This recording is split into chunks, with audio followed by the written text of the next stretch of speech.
Joshua Iwan Wahyudi sehari-hari dikenal sebagai trainer emosional quotient atau EQ trainer untuk berbagai perusahaan dan organisasi.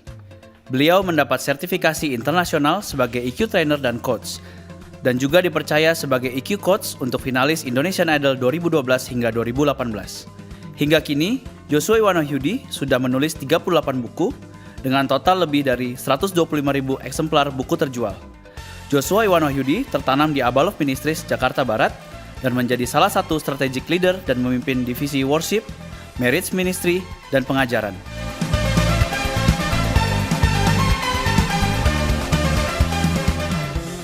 Oke, selamat pagi Bapak Ibu sekalian. Ya, ini pertama kalinya saya melayani di PCC di Semarang ini. Ya, mungkin Bapak Ibu belum familiar, belum pernah melihat saya melayani di tempat ini karena memang ini baru pertama kali. Jadi izinkan saya memperkenalkan diri dulu Bapak Ibu ya, karena ada pepatah mengatakan kalau tidak kenal maka tidak sayang ya, karena saya ingin disayang sama saudara, saya kenalan ya. Oke, nama saya Joshua Iwan Wahyudi. Bapak Ibu, banyak orang bingung, Pak kok nama banyak sekali ya, ada Joshua, ada Iwan, ada Wahyu, ada Yudi, semua gabung jadi satu ya. Panggilnya siapa? Nah Bapak Ibu supaya Anda nggak bingung, kalau Anda entah bagaimana caranya suatu hari Anda ketemu dengan saya atau Anda papasan dengan saya, Anda ingat jangan cuekin saya Bapak Ibu ya, Anda panggil saya namanya Iwan saja saudara ya. Karena Iwan artinya inilah pria menawan saudara ya. Nah, supaya Anda cepat ingat gitu kan, nanti oh ini yang kemarin ya Pak Iwan gitu ya. Saya datang dengan istri saya, ini adalah istri saya namanya Foni Bapak Ibu ya. Tidak ada singkatannya, kalau ada singkatan tolong saya dikasih tahu yang bagus apa singkatannya ya. Oke Bapak Ibu, siap untuk firman Tuhan pagi hari ini? Siap, amin. Ya Bapak Ibu, saya menyiapkan sebuah firman Tuhan, sebuah sesi khotbah, tapi ini slide saya ini sebenarnya slide yang saya siapkan juga untuk saya pelayanan di Kinabalu berapa hari nanti ya, tapi kemudian karena ada corona kemudian ditangguhkan, jadi ya saya pikir ini pasti juga akan berbicara buat kita semua yang ada di tempat ini. Nah saya minta maaf sebelumnya karena semua slide-slide ini semuanya ditulis dalam bahasa Inggris karena tadinya memang ditujukan untuk orang Malaysia gitu ya. Nah tapi saudara, saya akan mengajak Anda nanti membaca dalam Alkitab yang bahasa Indonesianya, kita akan baca bersama-sama ya. Tapi kita tetap menggunakan slide ini untuk panduan kepada saudara. Oke, nah ada hal penting sekali yang saya ingin mulai adalah begini Bapak Ibu ya. Bagaimana cara kita melihat sesuatu akan menentukan bagaimana sikap kita terhadap apa yang kita lihat itu. Ya, the way you see will determine the way you act. Bagaimana cara kita melihat itu menentukan sikap kita ya. Kalau kita melihat sesuatu itu buruk, maka sikap kita akan menjauhi, berhati-hati karena itu kita anggap buruk. Kalau kita melihat sesuatu yang baik, maka kita akan mendekati, kita akan ramah kepada sesuatu itu karena kita anggap itu baik. Nah, saudara, hidup ini soal cara kita melihat. Apa yang terjadi dalam hidup ini banyak sekali, tapi bagaimana cara kita melihat setiap titik kehidupan ini menentukan kita akan jadi seperti apa hidup kita. Saudara, ada banyak sekali orang yang sudah mengalami hidup yang baik, dapat berkat, dapat rezeki, hidupnya enggak separah orang lain, oke-oke saja, baik-baik saja. Tapi kenapa dia setiap hari hidupnya itu kayak mengeluh terus, ngamuk-ngamuk terus, komplain terus, protes terus. Kenapa saudara? Karena cara dia melihat kehidupan salah. Ya, saya ini pakai kacamata. Kalau kacamata ini lensanya warnanya hitam saudara, saya lihat semua yang di sini tiba-tiba jadi lebih hitam daripada normal aslinya. Walaupun saudara nggak hitam pun, karena kacamata saya udah hitam, saya akan tetap melihat sebagai orang hitam saudara. Kenapa? Bukan Andanya yang hitam, tapi kacamatanya yang udah hitam duluan. Nah banyak orang cara melihat kehidupan salah, makanya sikapnya salah dalam menjalani kehidupan. Saya akan kasih contoh ya. Coba Anda lihat orang di kiri kanan Anda yang wajahnya kelihatannya penuh dengan beban berat, ada saudara ya, coba dilihat ya. Ya gitu saudara, ketawa ya, karena saya lihat Anda kayak tegang banget. Tiap minggu kalau khotbah kayak gini ya saudara ya, tegang gitu, enggak dong ya. Mungkin Anda karena saya orang baru ya, Anda lihat ini kok kurus gak meyakinkan gitu ya, jadi Anda tegang gitu ya saudara. Nah kalau khotbah firman Tuhan kayak gini saudara, santai, relax ya. Coba saudara, ada gak, amati sekeliling, kira-kira ada yang Anda mau usulkan gitu ya, ini aja Pak, ini kayaknya perlu didoakan banyak Pak, misalkan gitu ya. Enggak ya, saya lihat coba yang wajahnya paling paling inilah ya, paling penuh berkat dan damai sejahtera ya. Saya pengen kenalan dulu. Nah ini kayak aktor Korea nih wajahnya nih ya. Pak, siapa Pak namanya Pak? Ini kayaknya kalau dipanggil Pak kurang cocok ya. Udah menikah atau belum? Belum. Oh belum, jadi jangan panggil Pak ya, kita panggil Opa ya. Wow, namanya siapa? Albert. Umur berapa, Bert? 24. 20-an ya, 20-an tuh bisa 20 sampai 29 ya, tergantung yang mana. 20-an masih muda ya. Saudara, kalau saya ketemu Albert, kita belum pernah ketemu ya Bert ya sebelumnya ya. Belum ya, ini tidak direkayasa ya. Ini memang benar-benar live ya, kayak saya mau main sulap aja ya sama Albert ya. Saudara, kalau saya lihat Albert, saya belum pernah kenalan, saya belum pernah ketemu, tapi saya lihat Albert nih, kata kuncinya saya melihat Albert, kemudian saya lihat ini kayaknya orang mencurigakan nih. Ini kayaknya nih yang biasanya wajah-wajah yang suka ngambil duit orang nih kayaknya. Ini contoh ya Bert ya, jangan dimasukkan dalam hati ya. Nanti kapan-kapan kalau saya khotbah lagi tolong jangan keluar ya, tetap datang ya. Kan ini contoh ya. Misalkan saya lihat dari jauh nih, ini biasanya wajah-wajah kayak begini nih. Yang suka ngambil duit orang, suka ngemplang, suka utang gak balikin ya, suka menipu dan sebagainya. Sudah kalau saya lihat Albert seperti itu, kira-kira respon sikap saya terhadap Albert bagaimana? Mau gak saya kenalan sama Albert? Nggak mau, kenapa? Yang saya lihat, Albert tidak baik. Ada hal-hal yang tidak baik yang saya lihat dalam diri saya. Nah sebaliknya saudara, kalau saya ketemu Albert, ini wajah pria idaman semua orang ini ya. Ini penuh kebijaksanaan, ini wajah orang kaya ya kayak begini nih ya. Wajah Lopan saudara ya. Lopan apaan? Lopan itu bos besar gitu ya. Saudara, kalau saya lihat ini orang baik, ini orang kelihatannya nih penampakannya nih orang yang suka nolong orang lain. Menurut saudara saya kira-kira sikapnya sama Albert akan bagaimana? Mau gak saya kenalan sama Albert?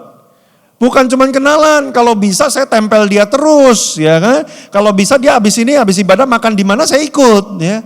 Kenapa? Karena saya lihat kemungkinan Albert orang yang baik. Saudara lihat bagaimana cara kita memandang sesuatu menentukan sikap kita kepada apa yang kita lihat itu. Sudah nangkep nggak maksud saya? Ya. Kalau yang kita lihat buruk, makanya sikap kita nih hidup penuh kekhawatiran, ketakutan, parno, panik, siap-siap terus ya, belum ada apa-apa udah siap mukul orang ya kan. Karena kita merasa mungkin yang kita lihat penuh kejahatan, semuanya jelek, semuanya nggak baik. Nah makanya saudara, pagi hari ini saya ingin berbicara kunci bagaimana kita memandang kehidupan supaya saudara benar-benar bisa bersikap dengan tepat. Karena tidak semua kehidupan selalu baik, tidak semua kehidupan selalu buruk. Nah, bagaimana cara kita melihat, menciptakan sebuah kenyataan di dalam kepala kita, saudara. Jadi gini, kenyataan yang Anda lihat nih, belum tentu sama dengan yang sungguh-sungguh terjadi. Misalkan saya lihat Albert tadi, saya ngelihatnya dia orangnya gini. Belum tentu dia seperti itu. Nah berarti ada dua kenyataan. Kenyataan yang sesungguhnya dan kenyataan yang saya bikin di kepala saya. Saya lihat beberapa wajahnya bingung, Pak khotbah jangan susah-susah Pak ya. Daud lawan Goliat aja ya. Saudara saya kasih contoh ya. Ini kemana ya? Coba saudara saya tanya sama Anda, apa yang Anda lihat dari gambar ini? Ya. Coba Anda amati, Anda lihat ada apa di gambar ini? Ya. Siapa yang bilang bahwa ini adalah gambar kelinci? Angkat tangan. Pasti suka makan sate kelinci ya. Saudara, siapa? Pasti ada yang angkat tangan kelinci. Kok kelinci sih? Wah ada yang gitu ya pasti. Kamu kok ngeliat kelinci ini apa gitu kan? Siapa sekali lagi yang lihat gambar ini kelinci? Angkat tangan 1, 2, 3. Set. Oke ya, ini tim kelinci nih ya. Yang nggak lihat kelinci emang lihatnya apa? Bebek, ini suka makan bebek goreng ini ya. Bebek penyet gitu ya. Saudara, ada yang bilang bebek. Nah gantian yang lihat kelinci kok bebek sih? Saudara, pertanyaan saya, ini gambar apa sih? Ini gambar kelinci atau bebek sih sebenarnya? Bukan bebek, bukan kelinci, ini gambar. Ini gambar ya udah bentuknya kayak gitu aja. Kenyataan sesungguhnya kayak gitu. Tapi Anda bikin kenyataan sendiri kan di kepala Anda kan? Anda bikin kenyataan bahwa ini bebek, bahwa ini kelinci. Dan kenyataan bebek dan kelinci beda, makanya bisa berantem. Padahal barangnya sama. Ini sering kejadian nih, ya, suami istri sering berantem, cuman karena ngelihatnya beda, padahal barangnya sama. Nah, lucu kan kita berantem, kenapa? Karena Anda menciptakan kenyataan sendiri di kepala Anda, saudara. Kalau Anda lihat gambar ini, ya ini cuman bentuk aja kayak begini gitu kan. Tapi Anda meng-create di kepala Anda sendiri, dan saya beritahu saudara, kenyataan yang Anda ciptakan di kepala Anda sendiri itu lebih kuat daripada kenyataan yang sesungguhnya. Saudara, Anda pernah gak ketemu orang lagi jalan-jalan, teman gitu kan, Anda kenal, terus Anda dari jauh nyapa gitu. Hei, orangnya lihat Anda tapi dia diem aja. Anda, hei, orangnya kayak terus melengos habis itu. Anda kan mungkin beberapa di antara kita akan langsung begini, ih sombong banget ya itu orang ya, kurang ajar. Padahal kenyataannya apakah sungguh-sungguh dia sombong dan kurang ajar? Enggak, dia matanya memang mengarah sama saudara, tapi yang dilihat bukan saudara. Dia lagi lihat di belakangnya saudara. Ada diskon 75%. Itu yang dia lihat. Tapi Anda sudah kadung, Anda sudah langsung ngomong, ini sombong ya, saya sapa gak mau nyapa balik, kurang ajar, padahal kita temenan udah lama banget. Nah, Anda udah kadung marah-marah, Anda udah kadung menghakimi, padahal kenyataannya belum tentu sama dengan yang ada di kepala Anda. Sudah nangkap gak maksud saya? Nah, ini berbahaya. Saudara, bagaimana? Nah, supaya kita bisa hidup dengan melihat seperti Tuhan melihat. Ada cerita tentang Kanaan, 12 pengintai tanah Kanaan. Sudah pernah dengar ceritanya? Ada 12 orang pengintai diutus oleh Musa untuk masuk ke tanah Kanaan. Nah, kita baca ayatnya ya. Ada di Bilangan 13 ayat 2. Mari kita buka bersama-sama ya, kita baca yang versi bahasa Indonesianya aja. Bilangan pasal 13 ayat yang kedua. Sekalianlah ayat 1 ya, semoga supaya saudara lebih paham bahwa ini penting sekali. Bilangan 13 ayat 1 dan 2. Oke, saudara sudah siap semua ya? Saya akan bacakan, saudara simak baik-baik. Tuhan berfirman kepada Musa, ini yang nyuruh Tuhan loh.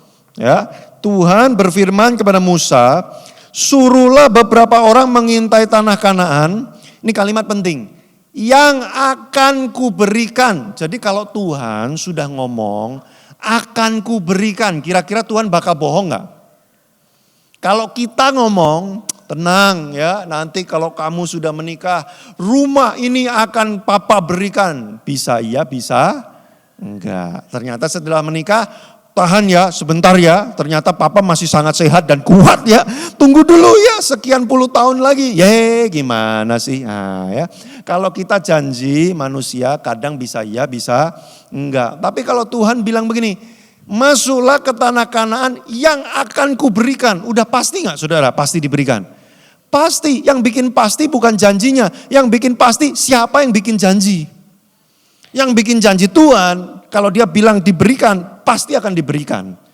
Jadi harusnya kalau kita jadi orang Israel, udah gak usah pusing, pasti akan diberikan. Nah, baca lanjutannya ya. Suruhlah beberapa orang mengintai tanah Kanaan yang akan kuberikan kepada orang Israel.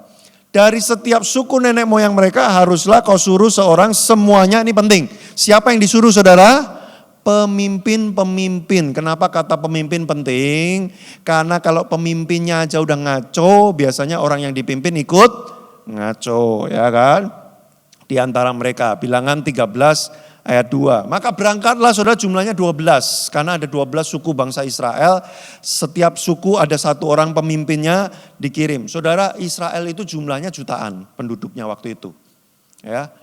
Bukan penduduk lah, mereka belum punya negara, belum menetap. Jadi apa ya, bangsanya itu jumlahnya jutaan saudara. Dibagi menjadi 12 suku. Tiap suku itu satu orang pemimpinnya diutus untuk lihat tanah Kanaan.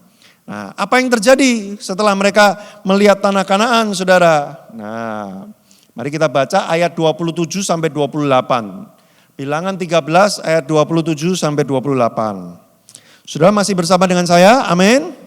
Ya, gak ada yang tidur kan ya? Coba dilihat di kiri kanannya, kalau ada yang tidur bangunkan dia saudara ya, bahaya. Kelamaan tidur di gereja roh bisa meninggalkan tubuh saudara ya. Coba bangunkan dia ya. Bilangan 13 ayat 27 sampai 28. Nah tadi sudah ya Tuhan yang suruh, lalu kemudian mereka berangkat, mereka lihat-lihat selama 40 hari mereka lihat-lihat di tanah Kanaan. Apa yang terjadi saudara? Ayat 27, semua siap, saya bacakan, saudara simak baik-baik. Mereka menceritakan kepada Musa, jadi 12 orang balik, mereka cerita sama Musa. Apa yang diceritakan? Kami sudah masuk ke negeri kemana kau suruh kami, dan memang negeri itu berlimpah-limpah susu dan madunya, dan inilah hasilnya. Jadi mereka bawa beneran hasilnya, saudara. Konon katanya, ya saya banyak mempelajari konon katanya, buah anggur di kota Kanaan, buah anggur di tanah Kanaan itu satu biji, konon katanya besarnya sebesar buah melon, saudara.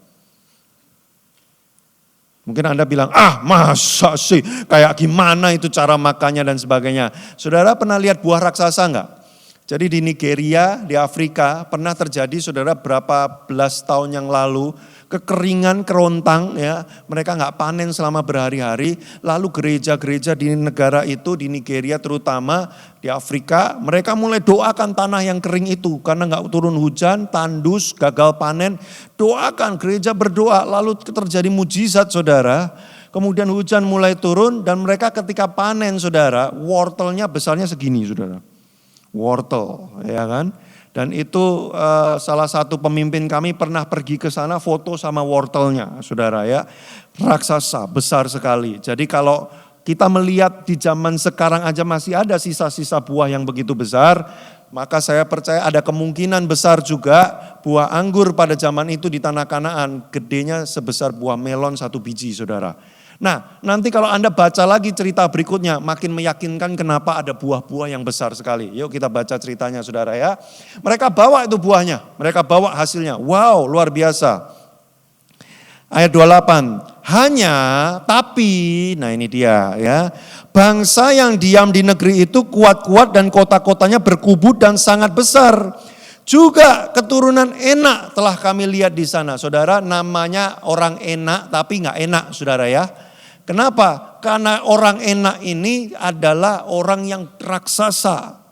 Tingginya kurang lebih paling pendek 3,4 meter. Paling pendek. Paling tinggi itu sekitar 4,2 meter saudara. Jadi mereka yang disebut cebolnya itu 3,2 meter saudara. Itu orang Enak. Nah makanya mungkin karena orangnya gede-gede, buahnya gede-gede ya wajar. Tapi saudara 12 orang ini waktu lapor sama Musa. Wah Musa, Kanaan bagus sekali. Buahnya luar biasa, ada durian musangking di sana. Wah dahsyat ya. Semua langsung seneng ya. Pemandangan dahsyat, keren apa segala macam. Tapi, nah ini dia saudara. Tapi kami lihat di sana ada orang Enak. Dan bukan cuma orang Enak, kalau saudara baca ayat berikutnya, di situ ada orang Yebus, Het, Amori, macam-macam saudara. Itu siapa sih orang-orang Yebus, Het, Amori? Itu adalah suku yang suka perang saudara. Jadi kalau saudara punya teman yang suka bikin masalah, nggak ada masalah, dia suka ngajak perang, mungkin saudara perlu panggil namanya Yebus. Ya, saudara, wah Pak itu bukan teman, itu istri saya Pak, orang Yebus Pak ya. Nggak ada apa-apa ngajak perang terus, itu suami saya Pak ya. Orang Amori, nggak ada apa-apa ngajak ribut terus. Ya sudahlah, nanti saya kasih tahu gimana caranya ya. Nah saudara, mereka dikelilingi oleh orang-orang yang suka perang dan raksasa-raksasa. Nah terus kemudian apa yang terjadi? Ya, yang terjadi mari kita lihat slide berikutnya. Nah, ayat 30 saudara, ayat 30. Tadi kan sudah ya semua panik, ayat 30. Kemudian Kaleb mencoba menenteramkan. Jadi Kaleb itu salah satu dari 12 pengintai. Ya 12 pengintai datang, ada 2 yang benar namanya Yosua dan Kaleb. Sisanya yang 10 yang tadi panik. Wah ini gimana ini, musuhnya besar kita gak akan bisa. Nah Kaleb, satu di antara 2 orang yang benar ngomong kayak begini. Kemudian Kaleb mencoba menenteramkan hati bangsa itu di hadapan Musa, katanya, tidak, kita akan maju dan menduduki negeri itu sebab kita pasti. Kaleb ngomongnya gini, sebab kita pasti akan mengalahkannya. Wah, bayangin saudara gak lihat tanah Kanaan kayak apa, terus saudara utus 12 orang dari antara kita yang meyakinkan, lalu mereka pulang-pulang, 10 orang bilang begini, udah gak usah, kita gak usah berangkat di sana corona. ya. Bahaya, wah mengerikan, apa segala macam. Lalu ada 2 orang yang ngomong, enggak, kita aman-aman aja. Anda lebih percaya yang mana? 10 atau 2, saudara? Ya, pasti Anda bilang yang 2 udah gila ya, udah nggak usah dengerin. Yang 10 yang bener ya kan. Tapi Anda nggak lihat loh, Anda nggak ngelihat 10 ini pada semua wah gila, gede-gede raksasa apa segala macam. Wah, tapi Kaleb bilang ini, tenang, kita pasti menang. Nah, kalau saudara lihat kayak gitu, pasti Anda anggap Kaleb orang gila, saudara. Nah, terus yuk kita baca lanjutannya. Boleh? Saya dibantu diklikin. Ayat 31 sampai 32 ya. Saudara, ini kalimat penting. Ayat terakhir yang akan kita baca. Habis ini udahan khotbahnya. Cepat kan saudara kan? Cepat, makanya undang saya terus saudara ya. Enggak, bercanda ya. Saudara tegang banget. Saudara jangan tegang-tegang. Kalau firman Tuhan ya bahaya loh saudara ya. Nanti otot kaku semua. Ya, ayat 31 saudara ya. Kaleb udah habis menenteramkan. 31 nih kita amati nih. Baca baik-baik nih. Ini kalimatnya penting. Tetapi orang-orang yang pergi ke sana bersama-sama dengan dia yang 10 orang tadi berkata, kita tidak dapat maju menyerang bangsa itu karena mereka lebih kuat daripada kita. Saya nanya, tahu dari mana mereka lebih kuat dari kita? Loh, 10 orang ini bisa ngomong, mereka lebih kuat dari kita. Emang udah pernah adu panco? Ya, belum, cuma lihat doang. Tahu dari mana mereka lebih kuat dari kita. Tapi 10 orang ini sudah memastikan. Memang kita seringnya kayak gitu saudara ya. Kalau udah panik, memastikan hal yang belum pasti.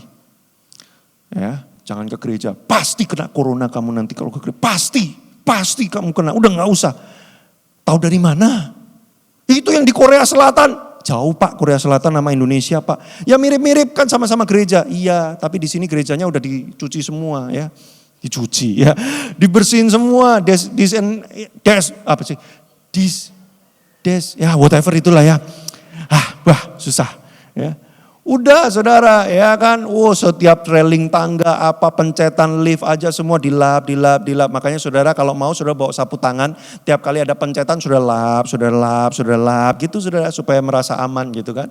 Saudara, kita seringkali memastikan sesuatu yang bahkan juga belum pasti gitu kan. Udah jangan ke gereja, jangan pelayanan ya. Kamu nanti kalau pelayanan pasti kecewa ujungnya. Tahu dari mana?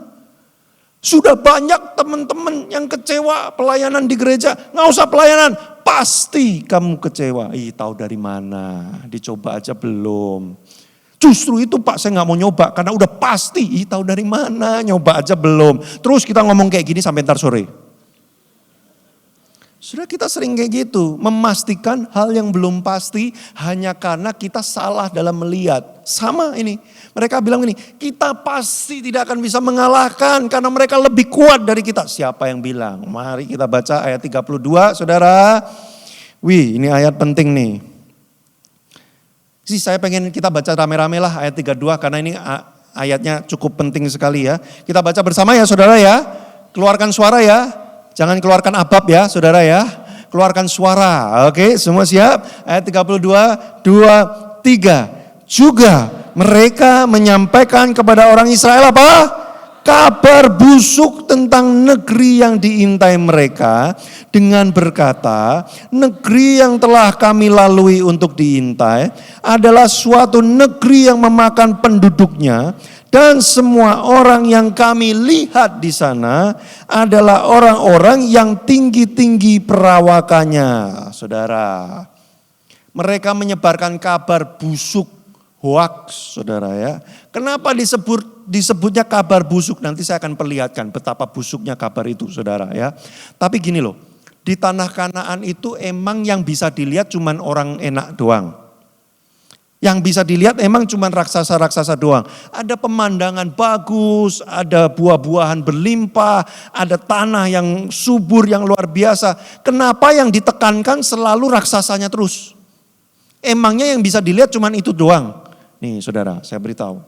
Kalau Anda melihat istri Anda seperti nenek sihir, ya, yang Anda lihat cuma nenek sihirnya terus setiap hari, pantesan Anda tengking tiap hari. Dalam nama Yesus segera meninggal. Gitu saudara. Karena yang Anda lihat Cuman bagian pas nenek sihirnya. Memang betul kadang-kadang dia berubah jadi nenek sihir mungkin. Tapi kan enggak 24 jam sehari dia ngucap mantra kan saudara ya. Masa dia enggak tidur? Coba sekali-kali, ini tips dari saya saudara ya. Saya tahu umur pernikahan Anda ada yang jauh lebih panjang dari saya. Tapi ini izinkan saya berbagi gini saudara. Ada masa-masanya ketika saya konflik sama istri saya. Kesel banget. Memang kalau lagi konflik tuh istri secantik apapun jadi langsung berubah wajahnya. Ya, mau kayak apapun begitu kita lagi kesel sama dia, kok ini orang nyolot banget, nyebelin banget ya, wajah cantiknya hilang gitu kan saudara. Saran saya kalau lagi kayak gitu saudara, lihat dia waktu dia tidur. Tunggu dia tidur ya, begitu dia udah tidur apalagi kalau udah ngorok. Gitu saudara ya, lihat wajahnya, saudara akan melihat ada orang yang berbeda. Ya, suatu hari saya berantem sama istri saya, kesel banget. Terus gak lama kemudian, ngorok dia. Terus saya lihat wajahnya, saudara. Saya melihat, nih gini, wajah manusia yang paling, yang paling polos, yang paling rentan, itu adalah waktu dia tidur. Kenapa? Karena dia tidak bisa mengatur wajahnya. Masa ada tidur yang begini, jaim begitu, gak ada, saudara. Yaitu wajah polosnya dia, saudara. Nah saya lihat, saudara. Tiba-tiba hati saya berubah loh saudara, lihat dia lagi tidur ya. Hati saya berubah jadi kayak, sebenarnya nih orang kalau lagi tidur tuh bener ya, baik ini ya kalau lagi tidur. Buka mata, langsung. Tapi artinya apa saudara? Artinya tidak setiap saat orang itu kayak gitu loh saudara. Dan gak selalu ada hal buruk terus yang kita bisa lihat, pasti ada hal baik. Ini saya kasih contoh beberapa tentang pernikahan ya, saya gak tahu kenapa ya saya ngomongin tentang pernikahan. Tapi saya kasih contoh beberapa saudara ya. Istri saya dan saya ini, ini pertengkaran kami di 2 tahun pertama ini salah satunya penyebabnya ini. Saudara kalau saya lagi ngobrol, istri saya ini suka nyelak. Tahu nyelak gak saudara? Nyelak bahasa Jakarta sih, apa ya kalau bahasa Jawa ya, nyelak itu nyerobot, suka nyerobot gitu kan. Lagi ngobrol gitu kan, tiba-tiba dia suka nyelonong masuk gitu, ngomong gitu kan ya. Saya sering kepotong saudara, lagi enak-enak ngomong, ini kok kayak bajai. Ya, di sini nggak ada bajai ya, angkot ya. Kayak angkot gitu nyelonong, gitu kan. Awal-awal saya kesel saudara, marah gitu kan. Ini kurang ajar nih. Ini wanita mengkudeta kepemimpinan pria ya kayak begini nih. Ya, nggak menghargai, suami lagi ngomong, nyelonong, marah saya. Apalagi kalau lagi meeting saudara, saya lagi jelasin, nyelonong dia, saya langsung panas, hati ini membara. Pulang-pulang berantem. Kalau saya lagi ngomong jangan kayak gitu ya, saya tuh terganggu, saya gini, berantem. Jadi kalau tiap meeting saya deg-degan saudara. Tiap mau berangkat meeting deg-degan, nanti pulang berantem kan nih. 2 tahun pertama saudara, struggling. Lalu satu malam saya lagi berdoa. Tuhan ini gimana ini, saya udah gak bisa nih ngadepin yang kayak gini. Gimana ini, Tuhan tiba-tiba ngomong, kenapa sih kamu marah?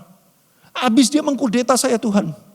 Nih saudara, saya melihat istri saya orang yang akan mengkudeta saya. Makanya saya jadi marah saudara. Lalu Tuhan ngomong begini, kamu tahu gak kenapa istrimu begitu? Enggak tahu Tuhan, tolong beritahu saya. Kurang ajar juga sama Tuhan. Tuhan bilang begini, karena istrimu itu menolong kamu. Loh kok bisa nolong, gimana ceritanya dari Hong Kong? Ya kan? Karena kamu kalau meeting suka sering kelupaan ngomong sesuatu. Bahkan saya khotbah aja saudara, sering kelewatan istri saya tuh suka dari bawah memberikan tanda-tanda bahasa isyarat saudara. Jadi kalau Anda lihat istri saya satu hari nanti bisa gini-gini, udah diam aja, gak usah peduliin saudara. Itu tanda isyarat buat saya. Ada yang kelewatan berarti. Nah dulu saya gak ngerti kayak gitu-gitu, saya di atas mimbar tuh bisa kesel saudara. Ini ngapain sih? Ngasih tanda bikin konsentrasi saya hilang aja. Hadirat Tuhan lenyap. Bisa gitu saudara, kesel saya. Ngapain sih ini orang? Tuhan ngomong, kamu tuh sering kelupaan dan yang kamu lupa bagian yang penting lagi. Makanya istrimu sering nyelonong masuk untuk mengingatkan, harus ngomong ini. Saudara, gara-gara malam itu saya berubah cara pandang saya. Tadinya saya melihat dia sebagai orang yang mau mengkudeta saya. Sekarang saya ngelihatnya dia orang yang mau menolong saya. Pulang dari meeting, gak pernah berantem sekarang saudara. Pulang dari meeting, kita ketawa-ketawa. Kok lu tadi ngomongnya gitu sih?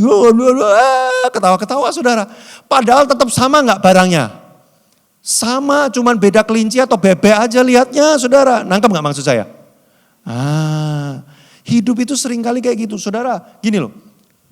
Kalau engkau melihat istrimu seperti nenek sihir, sampai selamanya engkau tidak akan pernah melihat ada perubahan. Karena yang kau lihat dia terus mengucapkan mantra sama saudara. Sudah tahu gak sih, orang itu kalau udah marah, sampai ngomel, sampai nangis ngomel, itu dia sebenarnya bukan marah, itu dia sebenarnya frustasi saudara. Orang yang frustasi saking udah gak tahu bagaimana caranya untuk bisa ngomong lagi, kadang-kadang dia caranya marah. Nah saudara, kalau engkau mengerti hal-hal seperti ini, engkau akan bisa memahami kenapa orang ini marah. Sehingga sikapmu akan berbeda ketika dia marah. Engkau gak melihat itu sebagai sebuah kemarahan. Engkau melihat itu sebagai sebuah bentuk dia teriak minta tolong sebenarnya. Lah Pak minta tolong kok neriakin saya Pak. Iya saking dia udah gak tahu caranya bagaimana. Loh saudara, saya pernah suatu kali berantem sama istri saya. Sebegitu marahnya, begitu stres frustasinya. Saya pukul tembok saudara. Bukan tembok, pintu. Pintu apartemen, abis itu saya bingung sendiri. Kok saya bisa begitu? Setelah saya pelajari, karena saya saking frustasinya. Tapi orang seringkali bisa melihatnya gini, kekerasan ini orang kayaknya udah tahapnya udah gila nih. Sudah kadang-kadang itu teriakan minta tolong tapi orangnya gak ngerti ngomongnya bagaimana, keluarnya bentuknya kayak gitu-gitu. Saya bukan melegalkan kekerasan dalam rumah tangga, gak boleh. Kalau saudara ada kekerasan dalam rumah tangga, pria-pria kekerasan dalam rumah tangga, bertobat. Gak boleh dilakukan. Tapi maksud saya adalah begini saudara, kadangkala orang itu udah gak ngerti lagi harus bagaimana, sehingga cara dia mengekspresikan keluar itu aneh-aneh macam-macam. Nah kalau kita ngelihatnya selalu yang jelek-jelek terus, kita gak akan pernah ketemu jalan keluarnya. Arton boleh iringin saya? Saudara kalau engkau lihat satu hari nih, saya lagi jalan-jalan di mall di Jakarta saudara, ada anak minta mainan sama papanya, sama mamanya, nangis, teriak-teriak, muter-muter di lantai kayak helikopter saudara. Muter. Terus kemudian tiba-tiba papanya saking marahnya dia emosi. Hei kamu anak siapa? Amnesia saudara, lupa ingatan.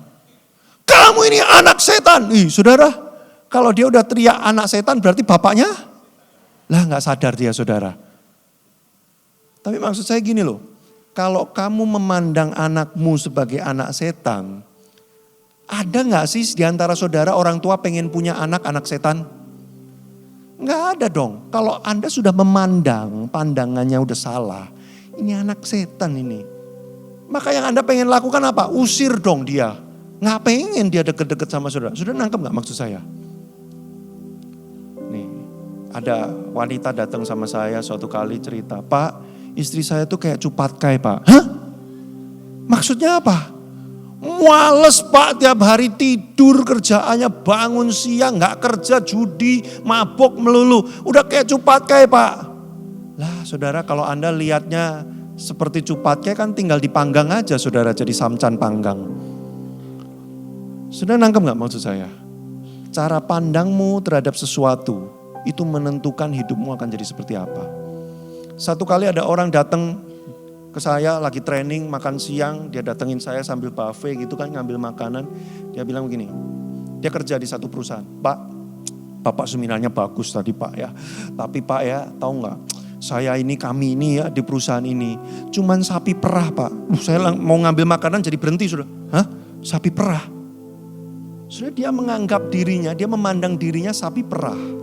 Pantesan tiap pagi berangkat kerja kantor telat terus. Mana ada, sudah pernah lihat sapi perah semangat? Pergi ke peternakan, sapi perah yang mau merah belum bangun, sapi perahnya udah bangun. Mana ini tukang perah, mana? Terus berangkat dengan semangat, aku diberkati, sepanjang hidupku diberkati. Ayo siap perah saya, ada sapi perah kayak gitu? Enggak saudara, sapi perah waktu diperah teriak-teriak jangan gitu saudara. Lah kalau dia menganggap dirinya sapi perah, pantesan kerja males, mau bikin apa males. Kita ini cuma sapi perah, saudara nangkep maksud saya enggak? Ada lagi anak muda datang sama saya, kerja apa kamu sekarang? Masih kacung. Loh, saudara kalau sudah menganggap dirimu kacung, Pantesan orang memperlakukan kamu seperti kacung, disuruh-suruh, dicambuk-cambuk ya. Kalau nggak kerja tak potong gajimu. Karena kita kelakuannya seperti kacung, maka orang memperlakukan kita seperti kacung. Kenapa kelakuan kita seperti kacung? Karena kita memandang diri sendiri seperti kacung. Saudara lihat, kalau engkau memandang dirimu sebagai orang yang terkutuk, maka hidupmu akan benar-benar terkutuk. Kalau engkau memandang dirimu sebagai orang yang tidak diinginkan, gak ada yang mau saya, gak ada yang menginginkan saya, maka beneran dunia gak akan menginginkan saudara. Bukan karena mereka gak pengen, karena saudara bersikap seperti orang yang harus tidak diinginkan oleh dunia ini. Saudara nangkap maksud saya gak? Karena saya lihat beberapa wajah dari awal sampai akhir sama terus. Gitu saudara. Ya. Saudara nangkap gak apa yang saya sampaikan pagi hari ini? Bagaimana cara pandangmu saudara? Bapak-bapak, ibu-ibu, tidak peduli berapa usiamu. Saya ketemu dengan beberapa orang yang sudah bilang gini, Pak, saya seneng sih Bapak di gereja kami nih. Gereja kami itu penuh semangat saudara. Kapan-kapan kalau ke Jakarta, daerah Jakarta Barat, mampir ke gereja kami Abaloh Barat, ya, Jalan Tanjung Duren. Di gereja kami itu semangat. Terus ada satu orang udah cukup berusia datang kepada kami. Pak, saya suka Pak di gereja ini. Tapi kami yang usia-usia segini ini Pak, kami ini hanya tinggal menunggu waktu. Maksudnya nunggu waktu? Ya menunggu waktu untuk dijemput aja Pak. Saudara, yang paling gak enak itu kan nunggu dijemput ya. Kapan nyampenya, udah waktunya atau belum. Melelahkan saudara. Saudara jangan pandang dirimu seperti hanya orang tinggal nunggu waktu. Belum saudara. Selama belum waktunya selalu ada yang Tuhan bisa kerjakan dalam hidupmu. Walaupun cuman mungkin doain orang atau hanya senyum sama orang lain saja saudara. Jangan pandang hidupmu dengan cara seperti itu. Saya akan tutup dengan ini. Ayat 33. Yuk kita baca bersama-sama. Saya akan tutup dengan ini. Boleh dimunculkan Kejadian 13 ayat 33.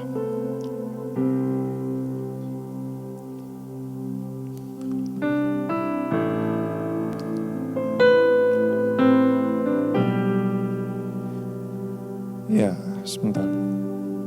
Nah, ya. Bilangan, sorry, saya yang salah sebut. Wah, gawat nih, umur udah 40 mulai ini. Bilangan 13 ayat 33. Sorry. Bilangan 13 ayat 33. Saudara, ini kalimat penting sekali. Juga kami lihat di sana orang-orang raksasa, tuh diulang lagi. Orang enak yang berasal dari orang-orang raksasa, tuh diulang lagi saudara. Terus yang menarik, dan kami lihat diri kami seperti belalang, begitulah mereka terhadap kami. Boleh slide saya dimunculkan? Saudara, ini adalah orang enak. Tingginya paling tinggi 4,5 meter, bukan 4,2. Sorry saya salah, 4,5 meter saudara. 4,5 meter itu berarti saya ditumpuk 2,5 kalinya. Ya, saya 2,5 kalinya. Nah, orang Israel saudara itu tingginya adalah 1,7 meter. Saudara lihat, saudara ikutin saya ya. Antara orang Israel mau jadi orang enak itu butuh 2,6 kali. Menurut saudara, kalau orang model kayak gini ngadepin yang kayak gini, masih bisa menang gak sebenarnya? 2,6 meter, masih bisa menang gak sebenarnya? Sebenarnya masih bisa, tergantung gimana cara perangnya, betul? Tapi yang dilaporkan, kenapa disebut kabar busuk? Mereka lapornya bukan 2,6, bukan. Mereka lapornya gini, orang Israel ngadepin raksasa itu seperti belalang ngadepin orang Israel. Saudara tahu nggak tingginya belalang berapa? Nih belalang saudara, 2,5 cm. Dari belalang mau jadi orang Israel itu 68 kali lipat. Padahal kenyataannya cuma 2,6 kali lipat. Tapi gak ada yang lihat. Mereka cuma dengar laporan. Saudara, kalau 68 kali lipat ya udah gak mungkin menang lah saudara. Makanya mereka hatinya langsung tawar hati semua, gak mungkin menang. Gila, 68 kali lipat, kita mah cuma diinjek-injek doang sama orang enak. Padahal kenyataannya bukan 68, kenyataannya cuma 2,6 kali lipat. Saudara, apa maksud saya? Kita sering melebay-lebaykan kemalangan hidup kita. Kita bilang begini, udahlah. Cuman gara-gara satu orang aja ngomong begini, saya gak suka kamu. Langsung kita pulang pengen bunuh diri. Kenapa? Seluruh dunia gak ada yang suka sama saya. Lah cuman satu yang ngomong. Kenapa ngomongnya seluruh dunia? Cuman satu gereja yang membuat saudara terluka. Tapi saudara bilang begini, saya gak mau pergi ke gereja lagi. Kenapa? Semua gereja sama saja. Iya, saya tahu ada pendeta yang mencabuli 17 tahun, saudara. Terus saudara lihat saya, ini juga cabul nih. Saudara nangkep maksud saya enggak? Kita cenderung membesarkan sesuatu padahal tidak sesuai dengan kenyataan, saudara. Maaf, iya virus corona mengerikan, iya saya tahu. Tapi enggak semengerikan itu sebenarnya, saudara. Memang betul kita bisa ketularan. Tapi ya nggak segampang itu juga sebenarnya Anda ketularan. Kecuali Anda memang lagi sakit, saudara. Tapi kalau Anda lagi sehat, walafiat, Anda lagi kuat, Anda lagi fit-fitnya, saudara. Nggak semudah itu. Tapi kita bilang begini, hati-hati ya. Hati-hati, kita ngomong jarak 30 meter aja bisa ketularan. Saudara, ini yang namanya kabar busuk yang melemahkan hati kita karena cara pandang kita salah, saudara, terhadap dunia ini. Makanya saya tutup dengan satu hal yang penting sekali. Lalu harus gimana Pak caranya? Albert, saya jadikan contoh sekali lagi ya Bert ya. Jangan marah ya Bert ya sama saya ya. Tolong kasih saya apa adanya ya Bert ya. Boleh berdiri Bert? Coba Albert lihat sekeliling gitu. Coba lihat ke atas. Kira-kira sudah dapat pemandangannya seperti apa? Dapat ya. Saudara, kalau Albert berdiri di tempat ini dan dia melihat sekeliling, inilah yang akan dia lihat menurut pandangan Albert. Tapi kalau Albert melakukan hal yang berbeda, boleh yuk Albert kita maju ke depan. Saya ajak Albert naik ke tempat yang lebih tinggi dan lebih luas. Sebentar dia akan menutup khotbah ini, dia yang akan melanjutkan. Enggak. Coba lihat sekarang Bert. Pemandangannya beda enggak? Beda. Dibanding yang tadi. Beda. Ada hal yang tadinya kamu gak bisa lihat di situ, apa yang sekarang kamu bisa lihat? Tadinya dari situ, kelihatan sekarang bisa kelihatan apa? Perspektifnya beda. Perspektifnya beda. Dari titik itu dia gak bisa lihat orang-orang yang ada di balkon saudara. Tapi ketika dia naik ke tempat yang lebih tinggi dan lebih luas, dia bisa lihat. Yes, mau lanjutin Bert? Khotbah apa gitu Bert? Atau doakan mereka Bert? Oh nggak usah, nggak perlu ya. Oh, ya, luar biasa. Thank you, boleh tepuk tangan buat Albert. Apa maksud saya memberikan simulasi ini saudara? Waktu saudara berdiri di titik saudara sendiri, penglihatanmu terbatas. Yang kamu lihat cuma ini aja. Kepanikan, ketakutan, masalah, raksasa. Tapi waktu saudara memilih mendekat kepada Tuhan, saudara mendekat dan Tuhan ada di tempat yang paling tinggi, yang paling luas. Saudara mendekat kepada Tuhan, maka saudara akan melihat seperti Tuhan melihat. Cara pandangmu akan berubah. Itu sebabnya hatimu juga akan berubah. Problem kita saudara, maaf saya harus jujur apa adanya. Hari ini saya melihat banyak orang Kristen yang bukannya malah mendekat kepada Tuhan, malah sibuk panik saudara. Gak apa-apa beli sanitizer boleh. Mau satu gentong dibeli juga gak apa-apa. Mau beli Indomie satu gudang juga gak apa-apa. Saya gak nyalain soal itunya saudara. Saya nyalain sikap hatinya. Saudara, seolah-olah malam ini dunia tuh kiamat. Seolah-olah kayak gitu. Saudara, gak apa-apa persiapan, beli bahan makanan, cuci tangan sesering mungkin, menghindari tempat-tempat publik. Gak apa-apa, menurut saya memang itu yang harus kita lakukan saudara. Beberapa gereja mungkin menghentikan kebaktian, ada beberapa gereja online, beberapa gereja seperti kita masih kebaktian tapi semuanya disterilkan. Gak apa-apa, memang itu yang harus dilakukan. Tapi yang bermasalah adalah ketika hatimu udah gak bisa lihat seperti Tuhan lihat saudara. Kenapa? Bukannya kita mendekat kepada Tuhan, kita dikuasai oleh keadaan dan kita kayak gak ada bedanya sama orang lain, kita panik. Sudah makin sulit masalah yang kau hadapin, makin engkau harus mendekat pada Tuhan. Makin sulit yang di depan mata nih kelihatannya makin mustahil. Sudah harus makin naik ke tempat yang lebih tinggi, ketemu dengan Tuhan dan lihat kayak apa Tuhan lihat itu. Sudah saya tutup dengan ini, sederhana dulu. Ada dua hal yang penting saudara. Waktu Goliat datang menghadapi bangsa Israel, Saul dan semua orang Israel melihat Goliat sebagai penghancur mereka. Makanya mereka takut, mereka sembunyi, mereka bilang tamat sudah riwayat Israel. Ketemu Goliat kita gagal. Tapi tahu nggak Daud lihat Goliat sebagai apa? Bukan sebagai penghancur. Daud lihat Goliat sebagai batu pijakan untuk Tuhan menyatakan kekuatannya saudara. Makanya dia gak ada takut-takutnya sama sekali. Aneh saudara. Bagi beberapa orang masalah seperti penghancur. Tapi bagi orang yang dekat dengan Tuhan, masalah adalah batu lompatan untuk lebih tinggi lagi. Karena cara lihatnya seperti Tuhan melihat. Tuhan tidak pernah memberikan sesuatu untuk menghancurkan hidup saudara. Kalaupun kesulitan datang dalam hidupmu, Tuhan berikan dengan sengaja supaya hidupmu naik level saudara. Kayak gitu loh cara pandang orang Kristen tuh. Ketemu masalah bukannya gini, kenapa Tuhan kok menghancurkan hidupmu? Salah. Tuhan kasih ini supaya saudara lebih kuat, lompatin itu naik lebih tinggi lagi. Itu cara pandangnya saudara. Bangsa Israel lihat Laut Merah, marah-marah sama Musa. Mereka bilang begini, jadi kami keluar dari Mesir cuma buat dibikin mati di depan Laut Merah ini. Karena mereka lihat Laut Merah sebagai penghalang dalam hidup mereka saudara. Tapi Tuhan beda. Tuhan siapin Laut Merah bukan buat matiin Israel saudara. Tuhan siapin Laut Merah buat menghancurkan Firaun dan tentaranya saudara. Sudah nangkep maksud saya enggak? Cara pandangnya itu loh. Cara pandangnya itu loh saudara. Kalau engkau pandang gereja itu selalu yang jelek-jeleknya terus. Pendeta nyuri duit jemaat. Pendeta ini apa segala macam. Makanya sikapmu benci sekali kepada kekristenan. Padahal mungkin engkau boleh saja membenci pendeta. Tapi layakkah engkau membenci Tuhan hanya karena manusia yang berbuat salah? Sudah cara pandang yang salah. Membuat sikapmu menjadi salah semua. Makanya yang paling penting hari ini apa saudara? Dekat pada Tuhan. Cari Tuhan, dekat Tuhan. Tanya Tuhan gini, Tuhan ini apa sih? Ini corona ini apa sih Tuhan? Tuhan mau ngomong apa? Tuhan mau ajarin kami apa? Tuhan mau tunjukkan apa? Waktu saudara mendapatkan suara Tuhan nanti, hatimu akan menjadi tenang, engkau percaya bahwa Tuhan masih pegang kendali dalam hidupmu saudara. Tanya Tuhan buat istrimu, Tuhan istri saya ini kenapa? Kesurupan apa ini istri saya ini? Kenapa Tuhan?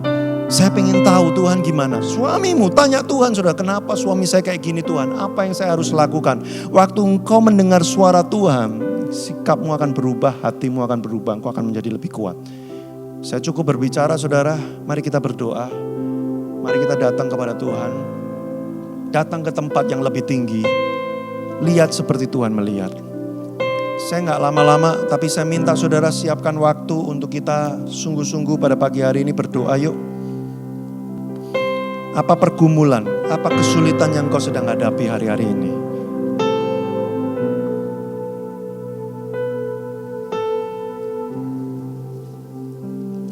Yang tadi ya, lagu yang tadi deh, pada satu ya. Tiada yang. Kita nyanyikan lagu Aku Percaya saudara. Arahkan hatimu, arahkan pandanganmu kepada Tuhan, bertanya kepada Dia. Condongkan telingamu kepada suaranya. Mari saudara datang Tuhan. Tiada yang seperti Engkau. Begitu mengasihiku. Kau Tuhan sanggup menjawab semua seru doa. Seru doaku. Tiada yang seperti Engkau. Oh begitu mengasihi.